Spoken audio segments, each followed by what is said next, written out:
I'm Corbett Wall with DB Auction, here with your feeder flash for Monday, November the 9th, brought to you in part by Vitalix Protein Tubs. Tried their feedlot starter tub for the first 21 days after cattle arrive. I think you'll have good luck with it. Get the blue tub with Vitalix. A holiday push, and I know we've been caught up with the COVID and we've been caught up with the election and everything else, but if you look up, the holidays are coming. And that usually bodes well for beef demand, and we're already starting to see our wholesale beef prices turn around and get higher here, and that is a lot of it leading up to a holiday push here. And I don't know if we're going to see the holiday get-togethers, the Christmas parties and things that we normally see due to the COVID, but people like to give beef as a gift too, and a lot of big companies will send out boxes of steaks and things like that, and there's definitely a push for beef products when we get closer to the holidays, and before Turkey Day, even though that's kind of reserved for your fowl, but still, that's a pretty good turnaround that we've seen here in the last several days, talking about our wholesale beef demand, and that's a good bode for everything else. All of our cattle markets are higher. Our calf prices regained most all their losses. All feeder cattle, feeder and stocker cattle, calves and for sure yearlings, have all regained all the losses that they incurred 2 weeks ago. And your fat cattle have gained most of it back. They came within a buck on the live side of getting all the losses that we incurred 2 weeks ago back. On a dress basis, lacked $2, but that's pretty good, because we really felt like that rug was pulled out from under us there, and we didn't know if we were going to be able to get it back before the end of the year, but amazingly it come right back. Your board's been strong. We expect it to continue to be stronger this week.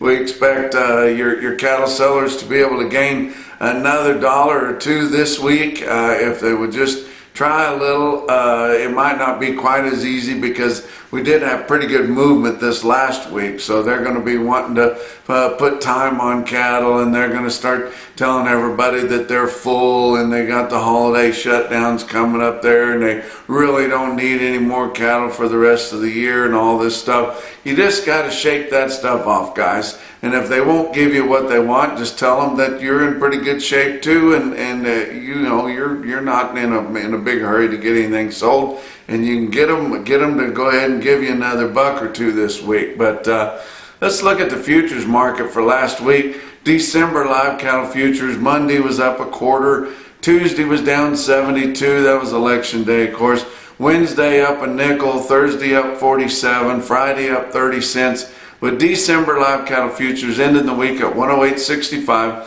up 35 cents for the week. Your February ended the week at 112.15, that was up $1.75 for the week, and your February contracts have regained $8.50, actually more than that, in the last 2 weeks. So he's talking about regaining a bunch of loss. That all-important April sitting at just over 116 now. November feeder cattle, Monday was down 42 cents, Tuesday down 85 cents, Wednesday turned back around up $1.57, Thursday off 12, and Friday up 12, to end the week with November feeder cattle futures contracts at 137.70. That was 30 cents higher for the week. January gained $1.80 last week, ending the week at 135.92. Your fat cattle trade, through Thursday, 90,900. There was more trade on Thursday than what we first thought. By the time they gathered them all up for the Friday roundup reports, they had almost 51,000 trade on Thursday. So with 90,900 head trading through Thursday of last week, and then a little bit more cleanup, they're going to get very, very close in the 5-area feeding region to the 100,000 head that I consider to be a robust trade. We talked about some people are wanting the 75% of a robust trade market, but actually, Texas did not hit robust trade levels or the 75% threshold that NCBA's voluntary actions have called for. So that would trip another minor trigger there. So I don't understand why we got to go through all the mess of getting that voluntary report going through, because they say if you hit a certain amount of minor triggers, and then if 3 of those makes a major trigger, and then if you have 2 major triggers within a quarter or whatever. We've already done that in the last 2 weeks, guys. So let's just go right ahead and get our biggest trade association behind getting something done through legislation, some kind of a regulatory deal where we had a minimum mandated negotiated cash trade. But you look at your live sales last week on that impressive trade volume after the very disappointing, dismal week the week before. But 102.50 to mostly all 107 on a live basis. Your weighted average on live steers last week in the 5-area feeding region through Thursday was 106.35. That was a little more than $2 higher for the week. Southern Plains was just a buck higher though as a whole, but still pretty good trade. Dress sales ranged from 160 to mostly 167 late, and that was from $4 to $9 higher dressed. That was huge, because you remember that the Northern Plains was trading at a discount to what the Southern Plains was. That only happened 1 or 2 weeks, and then they've gained all that back, and the Northern Plains is in pretty good shape now too. But your weighted average on dressed steers through Thursday of last week was 165.30. That was up about $5.50 compared to the weighted average on dressed steers the week before. Like I said, Friday we had a little bit more cleanup trade. Iowa about 3,200 head from 102.5 to 107, but mostly 106, 107. A little bit of dress trade in Iowa from 165 to 167. Nebraska only about 600 head confirmed. Might had a few more than that. 104.5 to 107 live and 167 dressed. Kansas about 500 head, all at 107. Texas didn't have any cleanup trade, but I think by the time they get all the nooks and crannies cleaned out of what happened late last week, we're probably going to get real close to 100,000 head in your 5-area feeding region, and that's pretty impressive. Your slaughter for last week, 647,000, which is quite a bit more than the prior week, 9,000 more, but 10,000 less than the same week a year ago. And if you remember back the same week a year ago, we were just getting that Holcomb Finney County plant back going again after the fire. It took them this long after the August 9th fire to get things going again, and once they got things going, remember they had price gouged so much that they were really cranking it up and trying to get out as much product as they could to take advantage of those big margins that they had in there. And then pretty soon they kind of got shook out and got back to normal. But box beef cutout values last week, I mentioned that they were higher. Choice cuts 211.03 last week. That was the weighted average on all of last week's sales. That was up $3.88.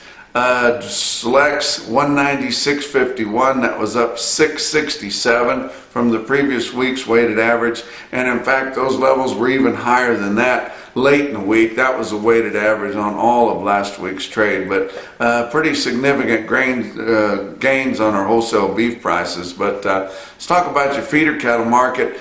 Like I mentioned earlier, your feeder cattle and calves have pretty much regained all their losses that they had 2 weeks ago. In fact, your larger strings of lighter weight steer calves that are moving in the Northern Plains are indeed higher than they have been all fall long. So we've got, for the most part, we've got harvest over with. So we've got some farmer feeders or farmer backgrounders that have parked the combines, and they're getting into it now.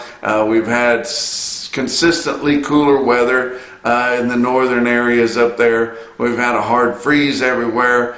Guys aren't quite as particular as to how long they've been weaned, but they just soon have a fresh weaned one as they would a short weaned one. And I'm sure they'd still like to have some calves that have been 45 days weaned, but they really want the reputation, they want the shots the 2 rounds of shots, and they want the quality that they're going to get, and that's been important. But a lot of those farmer feeders, farmer backgrounders have really come into the market.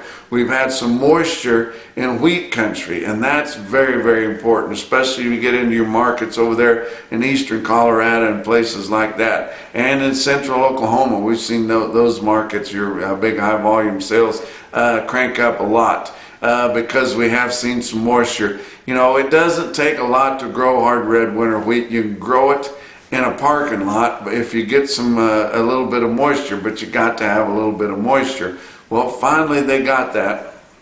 Western Oklahoma, southwest Kansas, places like that. Texas Panhandle did have some ice, and there was a little bit of moisture there. Not nearly as much as those other areas, but still you can see a green tint to the horizon now. But very significant on the demand for our calves and all your stockers. But look at your market, your real-time index on DV auction. Ended the week last week at 135.57. That was up 52 cents for the week. Look at some of your high volume sales to start the week out, which they had big gains last week on lighter receipts, but now we're going to get the receipts back to normal after a slowdown there, and then we're going to see whether or not they can hold the gains on big receipts. So Oklahoma National Stockyards expecting 10,000 head. If they can hold the market on that many head without it drifting lower, then indeed your market's pretty strong.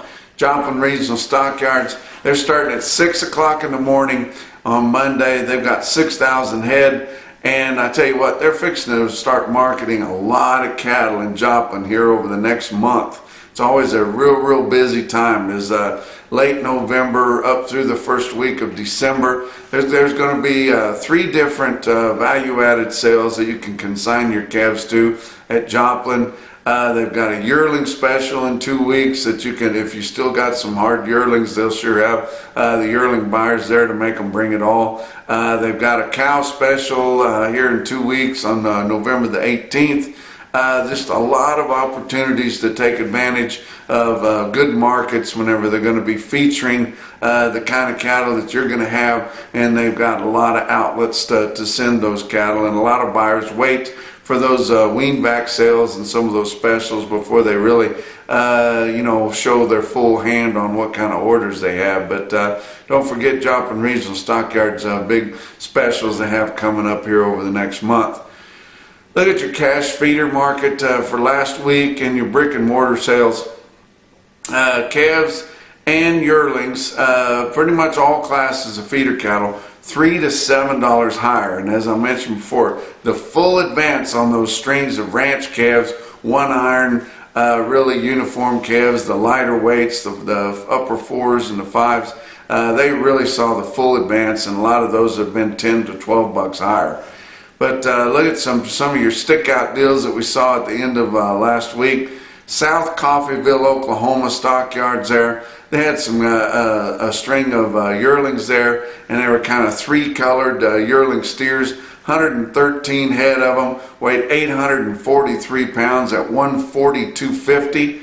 Pretty impressive quote there. You're going up into Kansas there, Mankato livestock, 62 head, more uniform, 891 pound steers, bring 144.75.